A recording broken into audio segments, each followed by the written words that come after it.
What's up everyone, back for another beer review, and today is another installment of Macro Monday here on the channel where I review a beer from a macro brewery or a macro-esque beer from a craft brewery. And the beer I'm reviewing today once again comes from the Narragansett Brewing Company, and they are out of Providence, Rhode Island, and this is their Atlantic Light Lager. So this is an American light lager that comes in at 3.5% alcohol by volume, 10 IBUs at the time of review.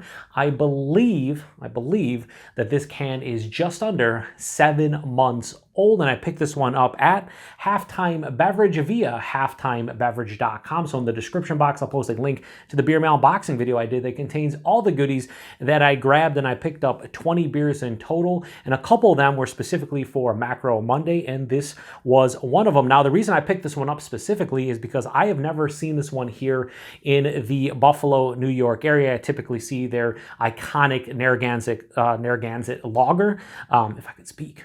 This is the Beer PaTroll. I cannot speak. And then in addition to that, I usually see their fresh catch. But I've seen in the past like their Oktoberfest show up. We also get their shandies, their Dell's shandy. I've seen the black cherry and the regular and everything. But yeah, I've never seen this one. And yeah, I'm kind of curious about it. A 3.5% American light lager. Now on the side of the can, it does say Narragansett Brewing Company, Providence, Rhode Island, and Rochester, New York. And that's because this was according to, I think it was a distributor. I was at a beer store earlier this year, and they mentioned that Narragansett does brew, I think it's the lager along with fresh catch at the Genesee Brewing Company in Rochester, New York. And apparently they brewed this one because I reviewed recently their Gourd Reaper Pumpkin Ale, and it did not say Rochester on the can. So I think that one is only brewed in Providence, but I have no idea. So yeah, just an American light lager, 3.5%. Hopefully it's good. Now, the reason why I said I believe this is just under 7 months old is because the date, or the code I should say, on the bottom of the can is identical to Genesee Brewing Company beers, which is why I was able to figure it out and why I believe this one specifically was contract brewed at Rochester, or Genesee in Rochester.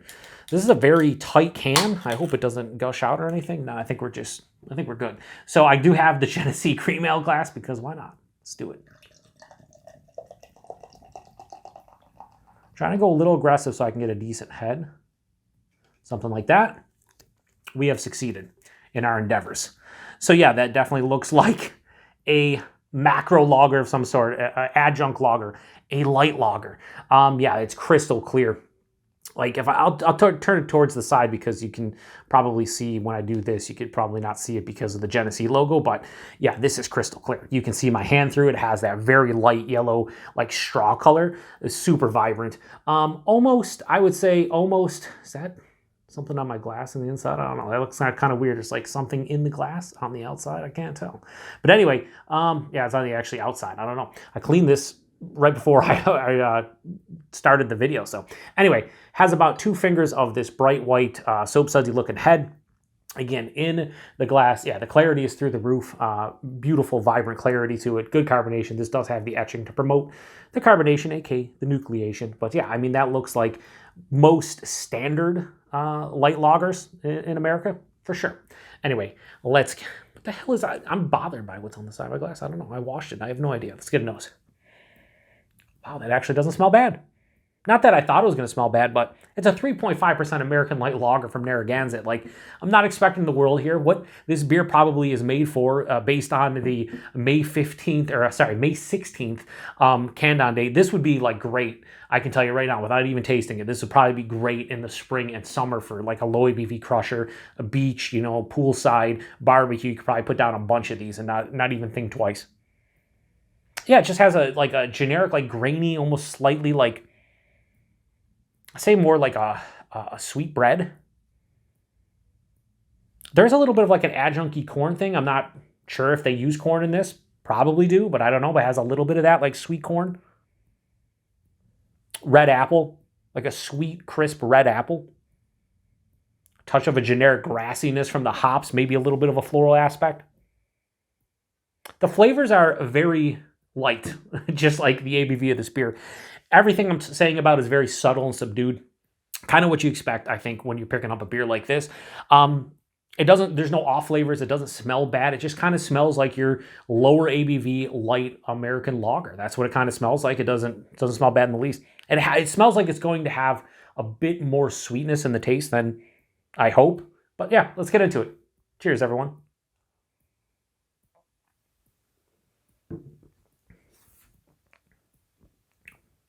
That's nice.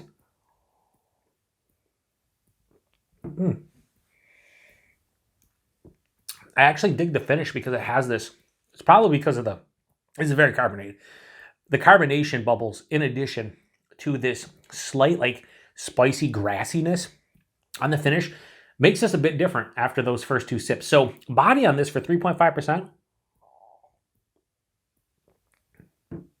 It's like a higher side of light, lower side of medium. It's a little bit bigger than I anticipated because it is only 3.5%.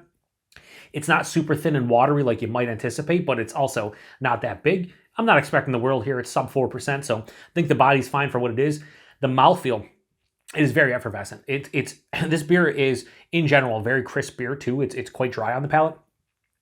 But this is like highly carbonated, like very carbonated. Picture like maybe not to the degree like a soda pop would be or a seltzer, but not far off. It has a lot of like stinging carbonation, which I actually enjoy. I do like the higher carbonation. And I think this kind of works well for, again, making it a little bit more refreshing. So yeah, it has a high carbonation, very crisp. It's not super smooth. Like it's a smooth beer as a whole. Like it's easy to drink, and I could crush a bunch of them. But I think taking big sips of this one, the carbonation would maybe be a bit much. Like it wouldn't be a great chugging beer based on the carbonation, in my opinion. Anyway, taste. The nose carried over. It is a little bit sweeter. So if you're not a fan of like the sweeter light lagers and like adjunct lagers, you might be a little bit turned off by this one. It's not sickly sweet or anything, just has a little bit more sweetness. But forefront, that grainy, bready kind of malt character, followed up by a slight tinge of corn. Again, I don't know if there's corn in here, but it just give me a little bit of like a slight cream corn kind of vibe. As it passes through, I get a little bit of citrus, which I wasn't getting in the nose, like a lemon kind of zest. And then it hits me with that crisp like red apple, like you just bit into a red apple for sure, maybe even a touch of like a white pear. And then on the finish, it has that spicy grassiness, a touch of a floral sensation. And again, I want to be very clear about this. All these flavors are very subtle and subdued. They are not bombastic on the palate. Shout out to Paul over at PA Brew News. It's not intense. It's not overwhelming. It's a very light beer, light lager in this case. It finishes bone dry, almost no bitterness to speak of, maybe a very mild bitterness if you're really looking for it, but it's more dry than anything. I'm happy that it's bone dry because that sweetness up front would be too much if it didn't finish with that firm dryness. So while it is quite dry, and I don't love super dry beers, I do think in this beer specifically, it works pretty well. It's fine. Like I could drink a ton of these. I just couldn't drink it that fast. Like I said, I think the stinging carbonation would probably stop it in its tracks for being just an absolute crusher of a beer. Like I could drink this single can pretty quickly, but I don't think I could take big sips of it, and I certainly couldn't chug that can. It would be catastrophic for me, for sure. I'm gonna pour the rest into the glass, and then we're gonna, figure out a rating here. Try to generate another head here. That's because it kind of went away, for sure. So it's back in full force. Yeah. So anyway, this beer specifically, I think is pretty good. I'm digging it. I think it's setting a new standard. But from Narragansett, who I do enjoy their regular lager, when I reviewed that, I gave it a lot. Like when I was reviewing those, I wasn't as into lagers as I am now, so I'd give it a higher grade. I'd probably give Narragansett like a 3.75, maybe between 3.75 and a 4. I think I gave it a 3.25 when I reviewed it. Maybe I need to re-review a lot of the old school lagers that I reviewed back in the infancy of my channel. But I think this is damn solid for what it is. There's no off flavors here. The flavors are subtle and subdued, but what's here isn't too bad, kind of what you expect out of this. The carbonation is both good and bad. I like personally the higher carbonation, but it would impede the drinkability, I think, for some. But at the end of the day, this is a really well brewed American light lager. 3.5%, you can't tell. Like I said, you could crush a 6-pack of these pounders, and you probably wouldn't be feeling all that much, honestly. I mean, that's the equivalent of drinking like maybe like 3 regular beers. If you did that over the course of 3-4 hours, you'd be fine. So anyway, Atlantic light lager from Narragansett. I'm going to give this a high 3.5. I'll go 3.55. I think that's kind of a fair score for what this is. Stylistically, for American Light Lager, this is better than a lot of them. I'd go 4 plus, like 4, 4.1. This is really well done. It's not my favorite style. It'll never be my favorite style. I'm not going to sit here and bullshit you because that's not what this channel's about. So 3.55 for a beer as a whole, but I would give it like a 4 to a 4.1 for what they're trying to replicate. This is better than your big, American Light Lagers that you see everywhere. I definitely do think this has more flavor. And it just has better flavor, to be honest with you. And I do like that higher carbonation, which, to be fair, I don't drink a ton of American Light Lagers, so maybe a lot of them are carbonated to this degree. I have no idea. Anyway, price point and availability, this is where it's kind of different, because I bought it for $2.99 a can from Halftime Beverage, that's pricey for something like that. Then I looked on the good old interwebs, and a bunch of different places had different prices. Typically for these, they come in 6-packs of these 16 fluid ounce cans, anywhere between like $8 to $9 I saw, which isn't bad. And then they come also, this beer comes in 12 fluid ounce cans, and I saw that anywhere from like $13 to $16, which I think is probably the better value when you think about everything, especially if it's in that $13 realm. Like you're paying, just over $1 a can. That's very similar to like Jenny prices here in New York State, where you can get the cream, you can get a lot of their brew house beers or the Genesee specialties for around $1 a can or so. So yeah, I mean, it's kind of the going rate, I think, for a brewery like Narragansett. I don't think that's a bad price point whatsoever, but can it compare to the BMCs of the world? I have no idea. Probably not, but it is what it is. And availability, I don't really know. Like I said, I've never personally seen this in the Buffalo, New York area. However, it was at Halftime Beverage. They're in New York State, so clearly we get some distro, and this one was apparently brewed at Rochester, or in Rochester at Genesee. So probably can seek this one out if you're in New York State. Check out their website. I'm pretty sure they have a beer finder. So if you're somebody who likes light lagers, but you're looking to maybe stay away from the big boys and go with something that's more regional, like a Narragansett or a Jenny, I think this is up there for a light lager. I do personally like this more than Genesee Light. Those might be fighting words for some folks in New York State, but I think this is a little bit better. But the only way to really be able to do that is have a side-by-side, which maybe that will happen at some point. So if you've had this one before, post in the comment section and let me know what you think about it. A good American Light Lager, nothing more, nothing less. And that's what this Macro Monday is about, seeing what macro-esque beers that I actually enjoy. And I would say I do enjoy this for what it is.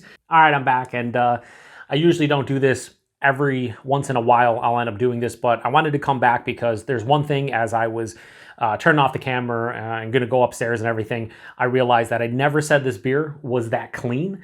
It's very clean, and I guess that's why I do enjoy this more than American light lagers that I've had personally.